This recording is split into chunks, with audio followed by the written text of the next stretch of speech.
Taurus. Welcome to Yellow Cardinal Tarot with me. My name is Carol, and this is going to be a reading for mid-month December 2024. And before we start, I just have one announcement to make, and that is that my readings in 2025 are going to take on a new format, which means for 2024, I used to give you a monthly reading and then a mid-month one. And now what I'm going to do is I'm going to put out one sign at a time. There's not going to be any dates on my readings. And yeah, so you could get for sure 2 readings, 3 readings, 4 readings. I'm not sure. It just depends on the cycle, whatever I decide I need to put out, or I feel like intuitively that I need to put out. So whenever it comes out for you, it is meant for you. All right. So in today's reading, we're going to be starting out with the Erenberg Tarot.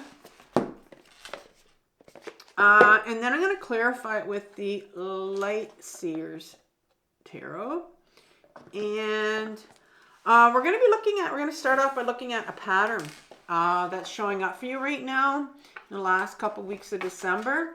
And patterns are very important on the healing journey because it's so important to start, recognizing, my nose is itchy here, recognizing that if we have a pattern showing up and we don't know why and we keep seeing it over and over, it will keep happening until we get to the bottom of it. Do we find out what it is that's driving this pattern? It's here for a reason, and oftentimes we can just accept it and say, well, this is just what's happening and that's the way it is. But we can break the cycle, and we do that by going to our shadow, by doing some shadow work in part 2 of this reading, and finding out what is it that's in my shadow that needs healing, that's driving this pattern that's showing up.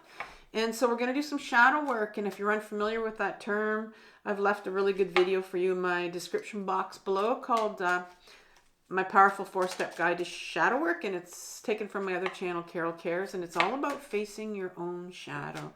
So let's start off with what pattern in Taurus's life is showing up right now for them to heal right now. One card, please. You have the Devil in reverse. For the aspect from your shadow that's driving this pattern, one card. What's driving this pattern, this devil pattern?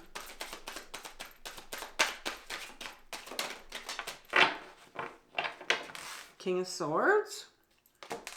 And finally, some advice from the tarot. Going to be something small. There's no magical cure here. This is a process. So it's going to be something that's going to just kind of give you some direction. Some direction as to how you can start to heal this pattern. Change the cycle of it. You have the 7 of Cups. Now, let's clarify this with the Light Seers. Hope this deck behaves for me. Oftentimes it spits out too many cards. So let's have, and I love it. It's my favorite deck, but it just spits out cards. They stick together sometimes. The Devil. Can I have some cards for the Devil in reverse?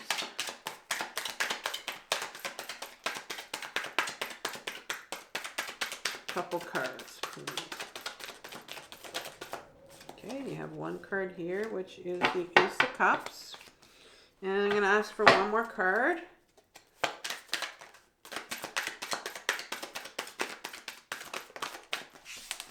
Yay, 2 cards. Good. 2 cards. 8 of Cups. So 2 cups here.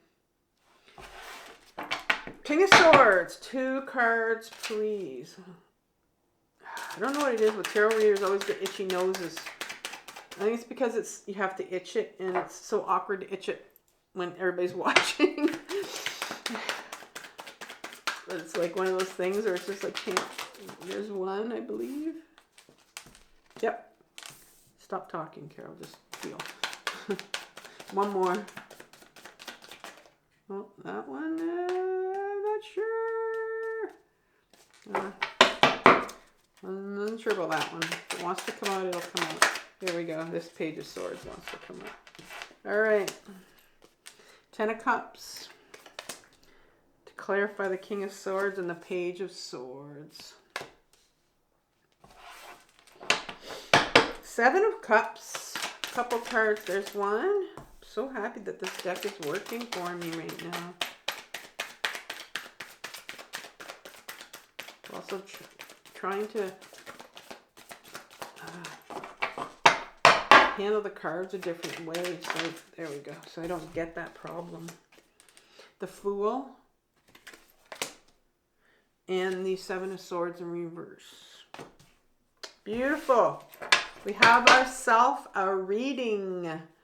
So what pattern is showing up for you, Taurus, as we get into this, move into the energy of a new year ahead of us? Maybe there's some things we need to clean up. You know, maybe there's a pattern showing up for you right now. You've seen it before, and it's coming up again. And so here's the Devil card in reverse. And the Devil card in an upright position talks about those things that were attached to our attachments. And they definitely do feel like attachments because we can't seem to shake them. And it's in reverse here because, so I'm wondering if maybe, well, let's talk about first of all what these attachments mean to me, what I'm talking about with the Devil. Because this is a healing channel, I often refer to my attachments or things that we're attached to as our addictions. And, you know, sometimes we don't even realize that they are addictions because sometimes they can be looked at in society as something that's really good, you know, and people can look on it as, hey, look at that person. He's a great worker. They're a great worker. Oh, they spend so much time at work. They spend 3 hours, you know, after, you know, they've clocked out or whatever. They're still there. They're still working away on their own time and, you know, they're not getting paid for it. But look at that person, you know, they're a great worker. Well, it's workaholism. We know that. But oftentimes we get caught up in these attachments, these things that we use, and attachments are things that we use to hold off our pain, to numb our pain. And I myself, I'm being called to talk about this, but I am on my healing journey and my own intensive healing journey for 7.5 years for my own complex trauma.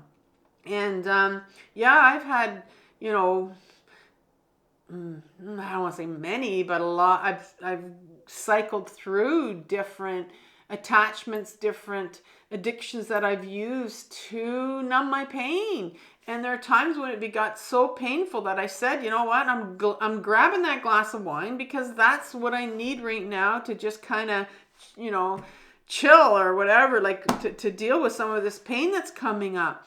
And I've also often had this conversation, obviously, with my own therapist that I still have and will probably continue to have in my own life. But, you know, it's a struggle sometimes because I'm aware now. And I think this is what the most important thing about attachments and addictions are, that you bring an awareness to them. Whereas, you know, maybe before I didn't. So now I know my biggest attachment, my biggest addiction is my overeating. And now I know that if I grab something or if I go shopping and I, you know, end up with a bunch of junk food I've bought, well, there's something coming up for me. And that's the awareness I bring to it. And that's really a first step. You know, my therapist has never said to me, she doesn't believe in going cold turkey and saying, stop, you got to stop, you know, and that's not something to say that you need to continue at all. There are obviously some attachments that we do need to stop. But as you heal more and more, these attachments they don't call you anymore. And I'm seeing this is what's happening with you right now. I'm wondering if you've finally kind of going like, realizing you're bringing awareness to, because it's not upright anymore. And this is like, you know, this is kind of like you need to bring awareness to it. And now it's like, unless there's some, I want to, because I'm looking at these other cards right now, and I'm seeing here that, you know, you're starting to bring awareness to your attachments and what you're using to numb your pain. And I think this is like a pattern maybe that's coming up for you now, where maybe your attachments was a pattern for you that was repeating, and you realized, you said, you know what? I think that I'm realizing that, or I know that I will numb myself with certain things because I'm trying to push away my pain. Because there's this offer that's coming in for you, which is beautiful. There's an Ace of Cups here that's coming in for you.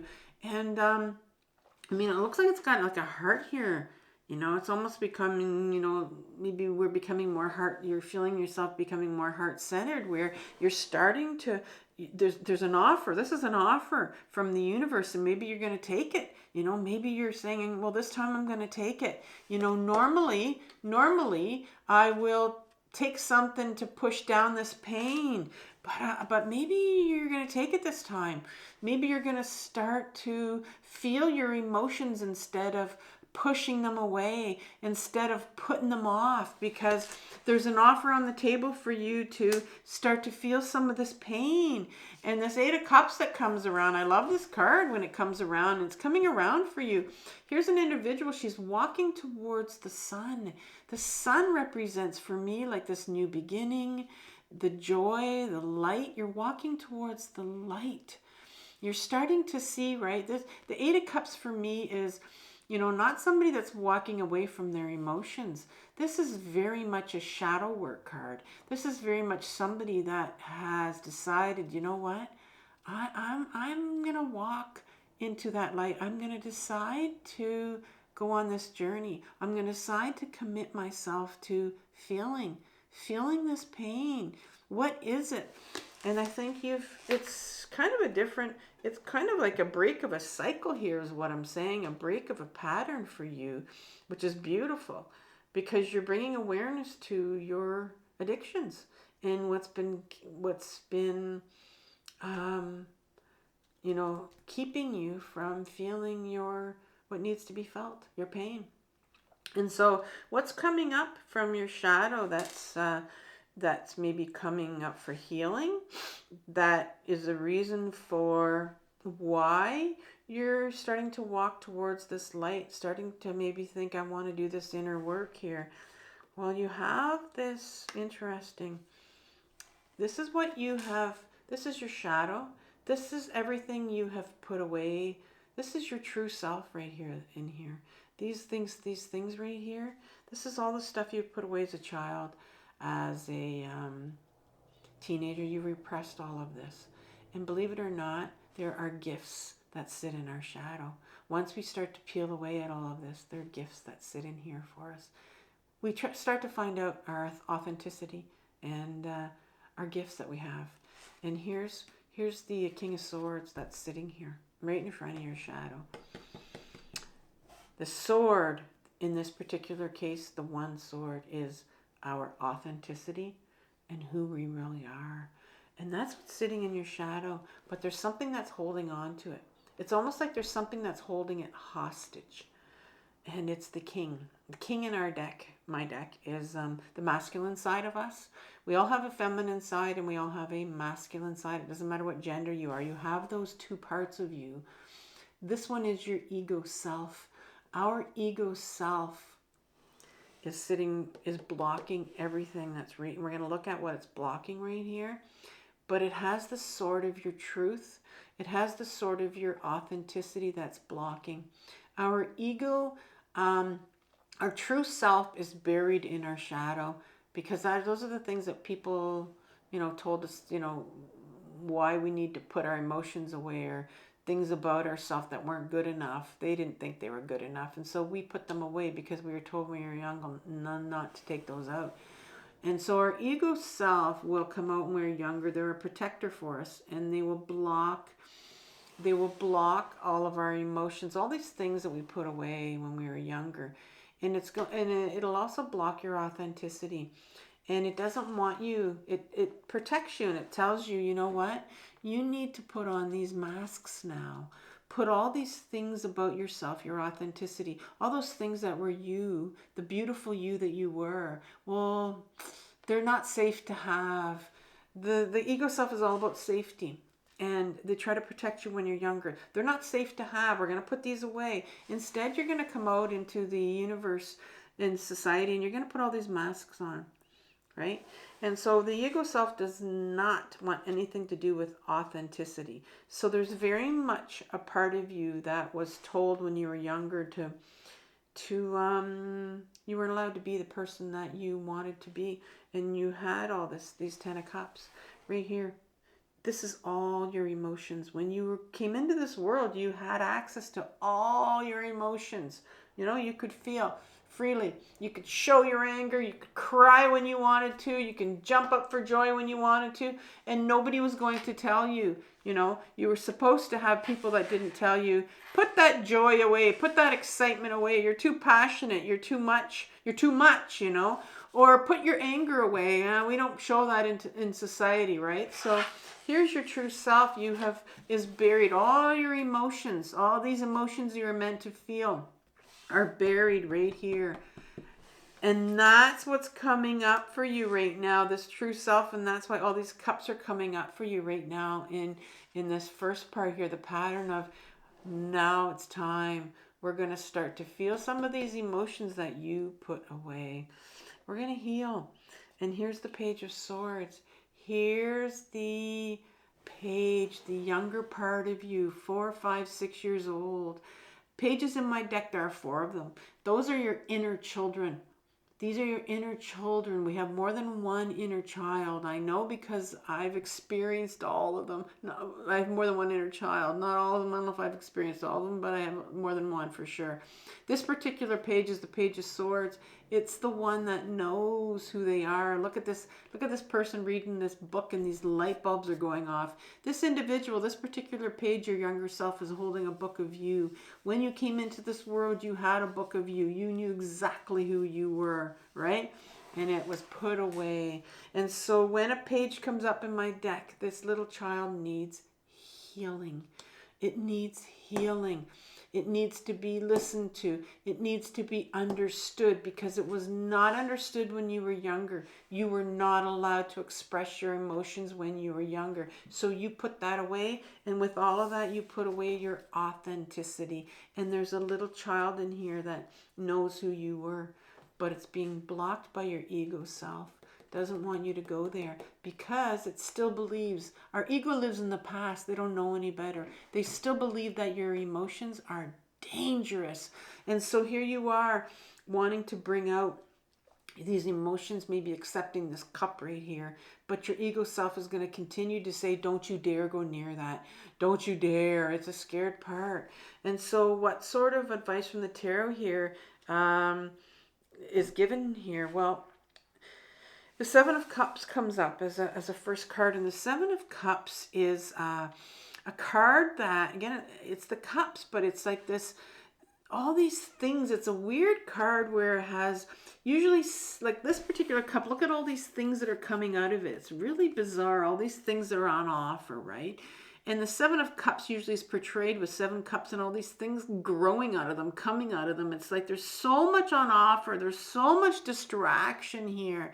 And so this advice from the tarot, the first thing they tell you is like, you know what? Like, look at how you're so distracted by this outer world.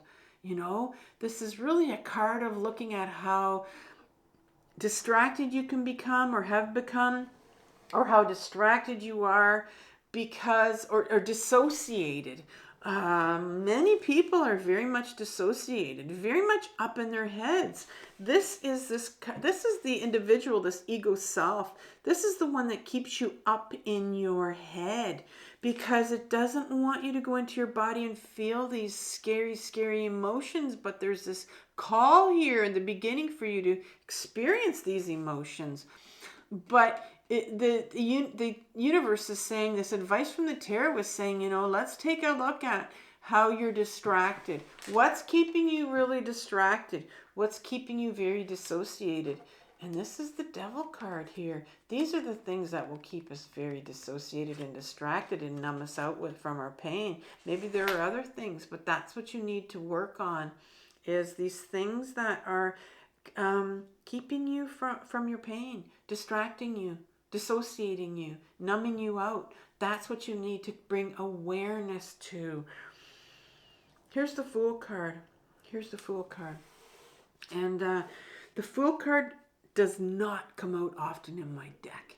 And when it does, it's saying this is a real crucial time for you for change. There's some real transformation here that needs to happen for you. And it's asking you to trust. Here's this individual that is leaning over with this crystal, this amethyst in their hand. And I love this spirograph design here down here. It sort of reminds me of, it brings back, you know, childhood memories of spirograph and all the different designs you can make. Have the innocence of a child, to trust that the universe has your back and that you're going somewhere. I know this is really painful. This is a painful journey, but it's a time now that you need to hold on to this. Hold on to this trust that you're going somewhere. This is bringing you somewhere. And maybe you're feeling it, you know? Maybe you're feeling this. It's time to really take a look at this. Take a look at what you're using for distractions, how you're dissociating, and trust that you're going in the right direction here. And as a last card, you get the Seven of Swords. And it's in reverse because there is a resistance to looking at this. But what is it that you need to look at? There's a real fear on your part. The Swords talks about, and I love the crows because they're this messenger. They're messenger birds, right? Some people hate crows, but they're very brilliant bird, and they are our messengers. And they come to us with a message, and it's like they're these things that are, you know, picture this crow crowing at you, giving you this message in your head, right? And this is the same thing that's happening to you. This is a Seven of Swords. Swords are our mental energy, our mental thoughts. Those things, those sharp things that people told you when you were younger and you collected them and you ran away with them. This is called the Thief card. And, you know, you left, this is the card, it's like this individual is, you know, in an upright position. We can see how he has feathers in his backpack here that are falling. You have left behind your authentic self, and you ran away with all the thoughts in your head about what people have told you when you were younger. And the universe wants you to look at this. It's time for you to heal. It's time for you to heal this vision that you've made of yourself that was not even created by you, right? It's here's your authenticity, here's your true self. It's sitting in your shadow, right on top of these Seven Swords. Who you think you are is a collection of everything, your parents, your people in authority, your friends, you know, maybe teachers, all these people in your life growing up that have told you things. You've put them away. You've taken them on, and that's how it's shaped you. But that's not who you are. The real you is the one that was not allowed to be the real you and is sitting here in your shadow for you to heal and to go towards. Fascinating reading for you, Taurus. Fascinating reading. So I'm going to leave you with a playlist on grounding so you can get into your body and really get out of your head and to start to go into your body and start to feel some of these emotions that you're being called here. And then I'll leave you with a December reading that I put out for you if you haven't seen it. I want you to know that and remember that this is a very difficult journey that you're on. It's the most difficult journey, actually, but it's the most important one that we're all on. We're all on this healing journey. We just don't know it. I want to thank you for watching my video, and I'll say bye for now.